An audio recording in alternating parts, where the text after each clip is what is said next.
In episode 90, titled Out-of-Band Attacks, When Separate Channel Becomes the Threat, the goal is to reframe out-of-band channels as alternate paths for access or control that can improve resilience, but can also become a high-impact attack surface.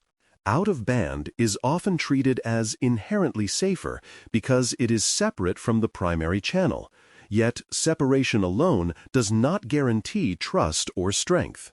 In hybrid environments, these alternate paths show up everywhere, from device management networks to account recovery workflows, and they often carry elevated privilege because they exist for emergencies. The exam tends to test whether you can recognize that separate channel is a design choice that must be secured like any other control plane, not a magical shield against attackers. Before we continue, a quick note. This audio course is a companion to the CloudNetX books. The first book is about the exam and provides detailed information on how to pass it best. The second book is a Kindle-only ebook that contains 1,000 flashcards that can be used on your mobile device or Kindle. Check them both out at cyberauthor.me in the Bare Metal Study Guide series. Out-of-band examples are easy to spot once you start looking for alternate control paths that exist specifically to bypass normal dependency chains.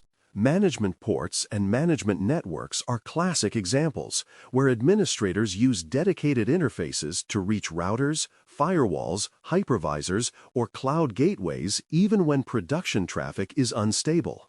Short message service codes, often shortened to SMS after first mention, are another example, where a verification code is sent over a cellular channel rather than the primary login channel. Backup email addresses for account recovery are also an out-of-band mechanism because they provide a separate route to regain access when the primary credential path fails. You can also see out-of-band thinking in break glass accounts, emergency access procedures, and vendor support portals, where a different authentication or approval path exists to restore service quickly. The common thread is that these mechanisms exist to help when normal paths fail, which often means they are trusted more than they are challenged.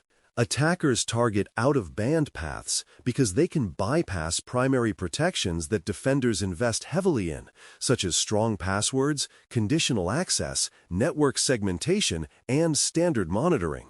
If the primary channel uses modern multi-factor authentication and strict device checks, but the recovery path relies on weaker validation, the attacker will follow the path of least resistance. Out-of-band channels also tend to have fewer users, which can lead to less familiarity and weaker operational discipline, and that makes abuse harder to detect in real time. Many out-of-band mechanisms are designed for convenience, like quick account recovery or remote support access. And convenience can introduce exploitable assumptions about identity and authorization. The exam framing often expects you to recognize that attackers rarely fight the strongest wall when a side door exists, especially when that side door opens directly into high-privilege control. Securing out-of-band channels starts with strong identity and restricted network reachability, because you want both authentication strength and exposure reduction working together. Strong identity means using robust authentication mechanisms for administrative and recovery actions, favoring factors that are resistant to interception and social engineering. Restricted reachability means ensuring management interfaces are not reachable from broad networks, and that access is limited to specific segments, jump hosts, or controlled pathways that are monitored and hardened. In cloud terms, reachability also includes identity plane access, where administrative portals and application programming interfaces, often shortened to APIs after first mention, should be limited through conditional access policies and least privilege roles. When identity and reachability are both enforced, out-of-band paths remain available for resilience while becoming far less attractive as an attack vector. The key is to treat out-of-band as a privileged control plane, not as a convenience feature. Monitoring out-of-band access deserves special focus because out-of-band activity often correlates with high-privilege actions like changing identity settings, modifying network controls, or performing recovery operations.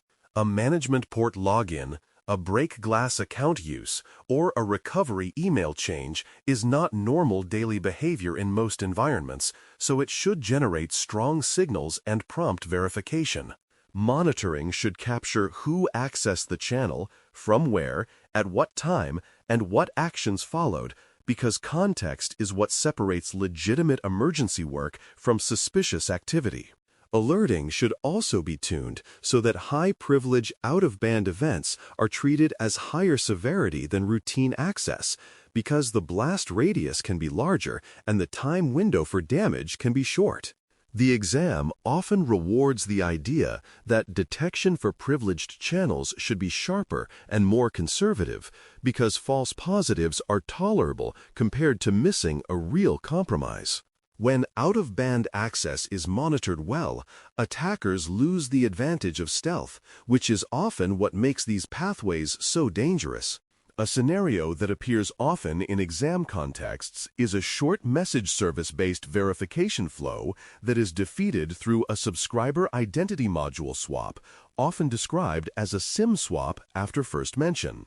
In this scenario, an attacker convinces a mobile carrier to transfer a victim's phone number to a new subscriber identity module, which redirects text messages and calls to the attacker's device.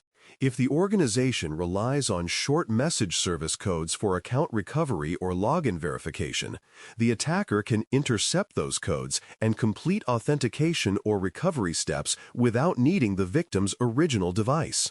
The weakness is not cryptography, but identity proofing at the carrier and the assumption that phone number ownership equals user identity. Once the attacker controls the number, they can reset passwords, bypass multi-factor checks, and potentially lock the real user out, which turns a simple social engineering action into account takeover. This scenario illustrates why out-of-band channels must be evaluated for who controls them and how easily that control can be transferred. A common pitfall is leaving management interfaces reachable from broad networks because exposure plus privilege is a dangerous combination. When management ports are accessible from the general corporate network, from vendor networks, or worse, from the public internet, you expand the set of actors who can even attempt access. Broad reachability also increases the chance that an unrelated compromise, like a phishing incident on a user workstation, becomes a stepping stone into the management plane. Even if authentication is strong, exposed management surfaces become targets for brute force attempts, credential stuffing, and exploit scanning, and those attempts consume operational attention. The safer model is to place management access behind controlled paths such as dedicated management networks, hardened jump hosts, and tightly scoped access controls so the attack surface is minimized.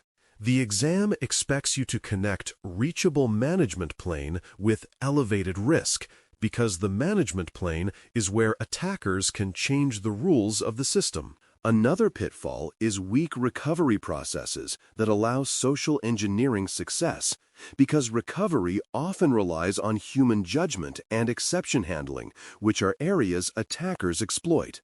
If recovery questions are guessable, if help desk identity checks are inconsistent, or if policies allow too many fallback options, attackers can assemble a convincing story and pressure staff into granting access. Backup email is a common weakness when it is not protected by strong authentication, because compromising the backup channel can become a shortcut to compromising the primary account. Recovery workflows can also fail when they prioritize speed over assurance, especially during incidents when staff are busy and users are stressed. The exam usually wants you to recognize that recovery is an identity process, And identity processes must be designed to resist manipulation, not only to help legitimate users quickly. When recovery is weak, the attacker does not need technical exploits because they can simply talk their way into privileged access. Quick wins often involve using stronger second factors and limiting recovery options, because reducing the number of weak paths is one of the fastest ways to reduce risk. Stronger factors include phishing-resistant methods and device-bound authenticators where feasible, because they are harder to intercept or transfer than short message service codes. Limiting recovery options means removing weak fallback methods, requiring higher assurance for recovery actions, and ensuring that recovery steps are not easier than normal login. It also means reviewing which accounts truly need out-of-band recovery and which should rely on controlled administrative procedures instead, because not every account should have the same emergency pathways. These quick wins can be implemented as policy changes and process changes, which often deliver risk reduction faster than large architectural rebuilds.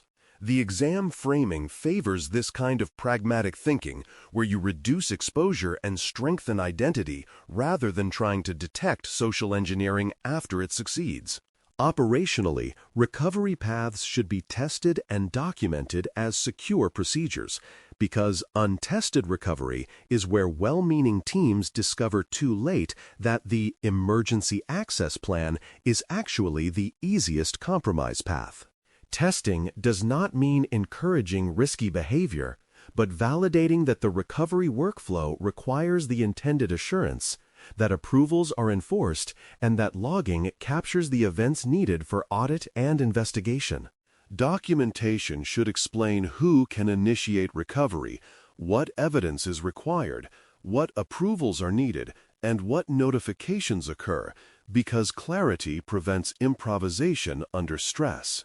Testing should also include negative cases, where recovery is denied when evidence is insufficient, because that is how you confirm the process resists manipulation. In hybrid environments, testing should consider both identity recovery and management plane access recovery, because these are often intertwined during outages. When recovery is treated like a critical control, teams can maintain resilience without gifting attackers an easy bypass. A memory anchor that captures out-of-band risk is separate channel, high privilege, secure, monitor, because it highlights why these paths must be treated differently from routine access.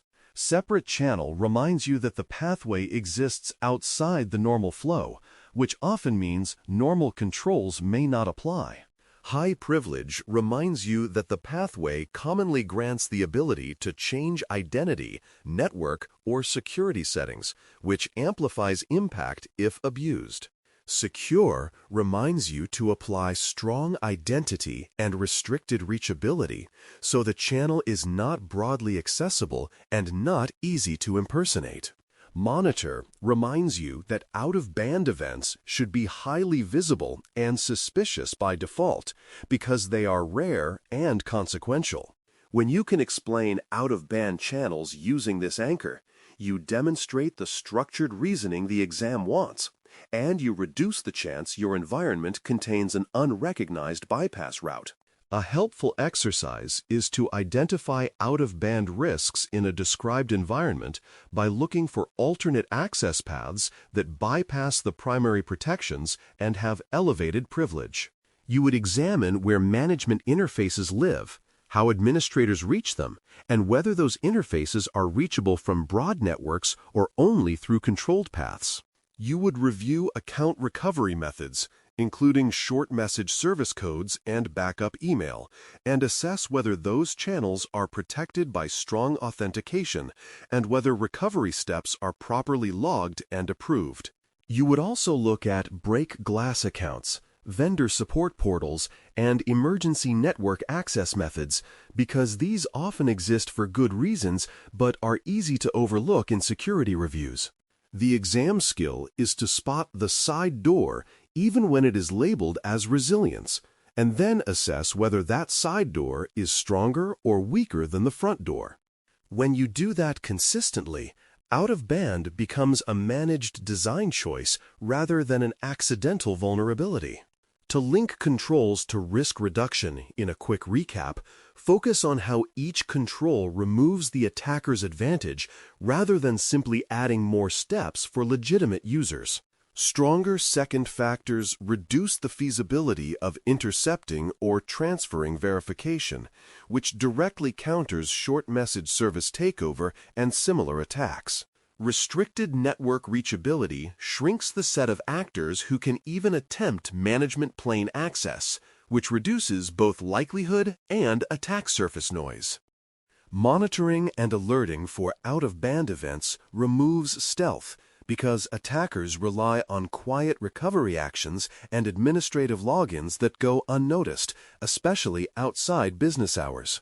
Tightening recovery processes and limiting fallback options reduces social engineering success, because the attacker's best move is to pressure a human into granting access via the easiest channel. When you map controls this way, you are showing exam-level understanding that defenses must target the attacker's preferred path, not just add general friction. Episode 90 concludes with the idea that out-of-band channels are valuable for resilience, but dangerous when they are weaker than the primary path or reachable too broadly. Attackers target these channels because they bypass investments in primary protections, and because they often grant high-privilege actions that can reshape the environment quickly. The practical steps are to secure identity, restrict reachability, monitor out-of-band events as high-severity signals, and harden recovery processes so they resist manipulation. The rehearsal assignment is a recovery hardening practice, where you take one real or representative recovery pathway and walk through how it could be abused. Then identify what policy, identity assurance, and logging changes would reduce that risk. When you can narrate that pathway clearly, you are demonstrating the ability to reason about side channels and privilege, which is exactly how the exam frames risk in hybrid environments. With that mindset, separate channel stops being a comforting phrase and becomes a design element you intentionally secure and verify. Thanks for listening. For more audio courses, daily newsletters, and more, please visit baremetalcyber.com.